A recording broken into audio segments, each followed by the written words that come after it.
안녕하십니까. 목회의 관점으로 본 요한계시록 이윤식 목사입니다. 이 시간에도 목회의 관점으로 본 요한계시록 라오디게아 교회에 보내는 편지 3장 19절로 20절 말씀으로 여러분과 함께 하겠습니다. 19절 말씀 봅니다. 무릇 내가 사랑하는 자를 책망하여 징계하노니 그러므로 내가 열심을 내라 회개하라. 에고 호스스 에안 필로 엘렌 코카이 파이디오 젤리온 젤리에온 카이 메타손 메타노에손 나는 내가 사랑하는 사람들을 드러내고 훈련시킨다. 그러므로 너는 열정을 내라. 그리고 너는 회개하라. 예수님께서 책망하고 훈련하는 것은 라오디게아 교회 성도들을 사랑하기 때문이죠. 밝히고 있습니다. 여기서 이 파이디오라는 단어입니다. 파이디오. 이 단어는 징계라는 말보다 이 훈련, 디사이플린이죠. 징계라는 말보다 훈련의 의미가 더 적절합니다. 그런데 교회에서 책망이 사라지는 것은 비극이죠. 우리 성도님들 그대로 내버려 두는 것은 망하게 하는 것입니다. 여러분, 이게 참 교회 내에서 책망이 지금 많이 사라졌죠. 책망을 하게 되면 상처받고 떠나게 되니까 이게 참 안타까운 일입니다. 신명기 8장 5절에 너는 사람이 그 아들을 징계함 같이 내 하나님 여호와께서 너를 징계하시는 줄 마음에 생각하고, 이때 여호와 하나님이 나를 징계하는구나.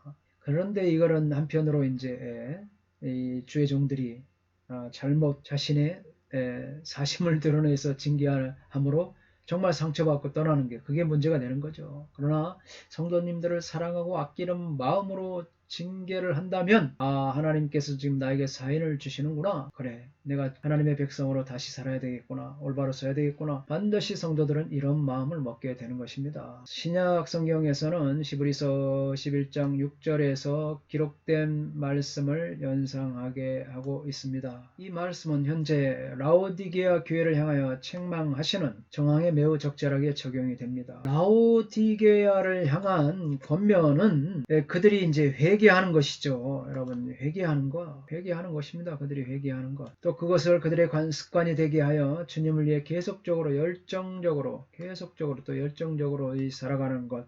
이거 아니겠습니까? 사랑하는 자에 대한 책망과 훈련의 손길을 통해 라오디게아 교인들의 이 영적 무감각에서 각성하여 회복될 것을 촉구하고 있습니다. 아멘. 열심을 내라. 젤리오에 사전적으로 어떤 일에 대해 진지하게 임하는 것, 어떤 일에 열심을 내라. 어떤 일에 대해서 진지하게 임하는 것이죠. 이것은 단순히 교회 일을 열심히 하라는 의미가 아닙니다. 15절에서 보면 내가 차든지 더없던지 하라고 했습니다. 이것과 유사한 의미입니다. 곧 우유부단하고 나태한 영적 무감각 상태에서 좀 진지하고 이 분명한 태도를 취하여라. 그래서 하나님의 교회로 하여금 이 합당한 삶의 회복을 요청하고 있는 것입니다. 더욱이 이 단어는 회개하라는 것과 짝을 이루어 사용하고 있습니다. 회개한다는 것은 단순히 생각만을 바꾸는 것이 아니죠. 바로 그들의 문제점인 차지도 않고 뜨겁지도 않은 상태에서 이 벗어나서 열심을 내어 확실히 진지하게 임하여서 하나님에 대한 이 분명한 태도를 취하도록 하는 구체적 행동을 요구하고 있습니다. 라오디게아 교회 성도들에게 있어서 회개한다는 것은 곧 열심을 내는 것이라고 할 수 있습니다. 그리고 열심을 내는 것은 곧 회개하는 자세의 모습인 것입니다. 할렐루야. 그런데 책망과 징계가 없으니 열심과 회개가 사라졌습니다. 이게 참 중요한 말이죠. 책망하고 징계가 없으니까 열심을 하나, 사고 치나, 대충 하나, 이 열심과 회개가 사라져 버리는 거죠. 하나님의 사랑과 책망을 받는 자는 신앙에 열심이 있어야 하는데, 사랑의 징계가 뿌리라면 신앙의 열심은 열매인 것이죠.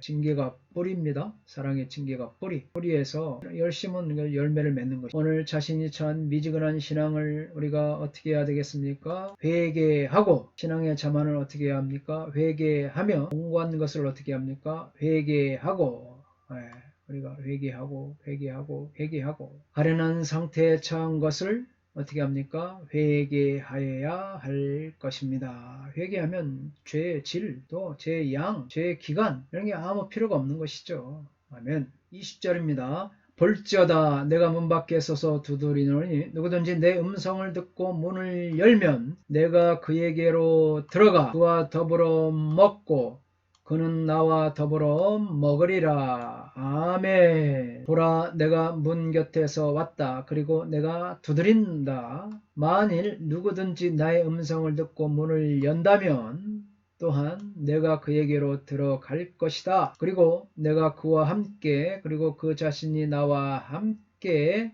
먹을 것이다. 아멘.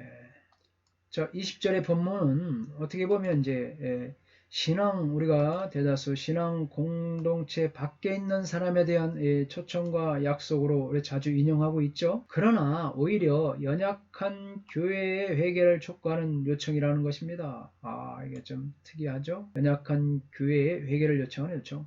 동시에 이 구절은 라오디게아 교회 안에 있는 모든 개인에게 그리스도에게 문을 열고 그리스도를 그들의 삶 속으로 초대하라고 촉구하는 도전인 것입니다. 여러분, 우리가 예수님을 믿고 있지만 여전히 우리는 예수님을 우리 문 밖에 서 계시도록 내버려두고 있지는 않습니까? 이것이 문제인 것이죠.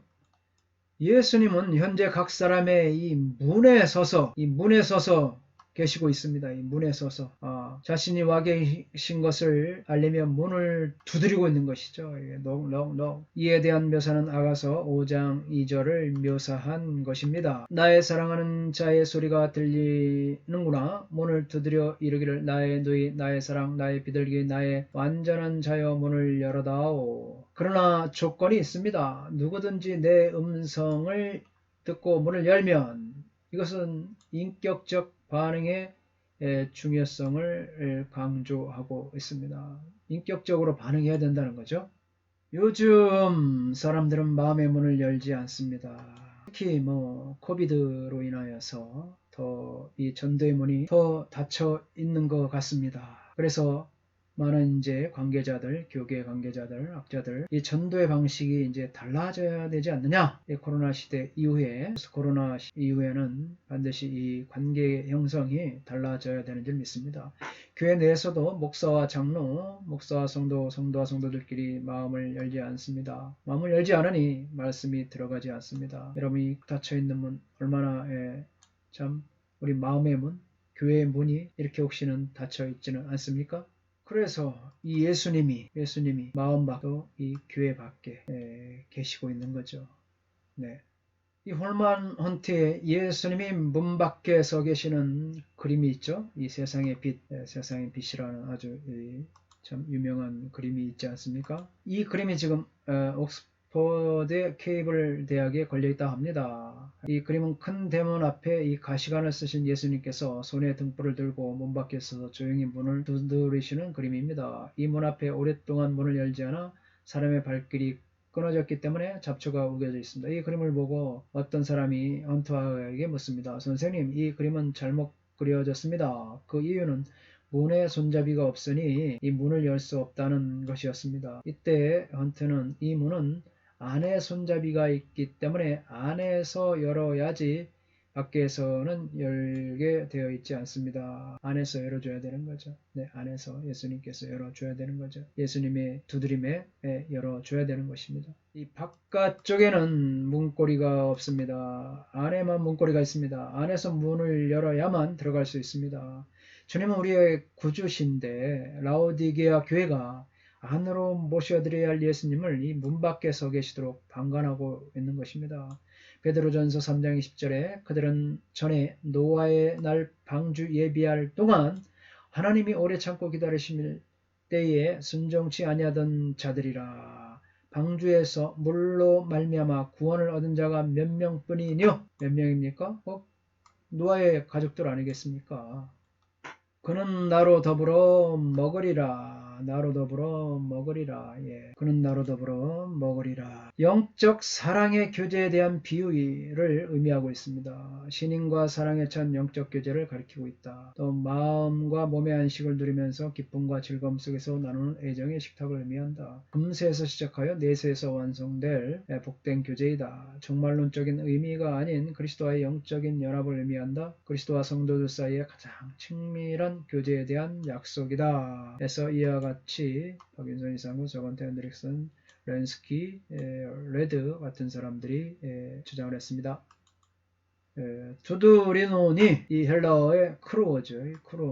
헬라어 크루어는 현재 시상으로 지금도 죄인의 회개를 고대하시며 계속해서 문 앞에서 두드리시는 그리스도의 모습을 생생하게 나타내주고 있습니다. 주님께서는 집 문을 두드리시며 집 안에 들어가 그 안에 있는 가족들 또 교회와 함께 식사하고 교제하고 싶어 하시는 것이죠. 교회가 계속 예수님을 문전박대할 것인가 아니면 회개하고 그분과 생명을 나누는 교제를 회복할 것인가. 식사를 함께 하는 것은 사랑의 표현입니다. 여러분, 이 사랑하지 않는 사람, 안면이 없는 사람하고 같이 식사를 할 수가 있겠습니까? 먹다가 체하죠. 혼밥 할 수밖에 없는 거예요. 사랑하는 사람, 그래서 우리 대한민국 사람들이 밥의 민족 아니겠습니까? 밥 한 끼 먹자, 밥은 먹고 다니냐? 식사를 함께 한다는 것, 가족이란 표현이죠. 사랑의 표현입니다. 생명을 함께 나누는 것입니다. 주님은 회개하는 교회와 더불어 현재에도 교제를 나누실 뿐만 아니라 장차 하나님 나라 잔치에서 복을 누리게 할 것이라고 약속하셨습니다. 그러므로 이 어린 양의 혼인잔치의 청함을 받은 자들은 복이 있다고 한 이유가 여기 있습니다. 그렇습니다. 우린 천국잔치, 어린 양의 혼인잔치에 초청을 받은 사람들이에요.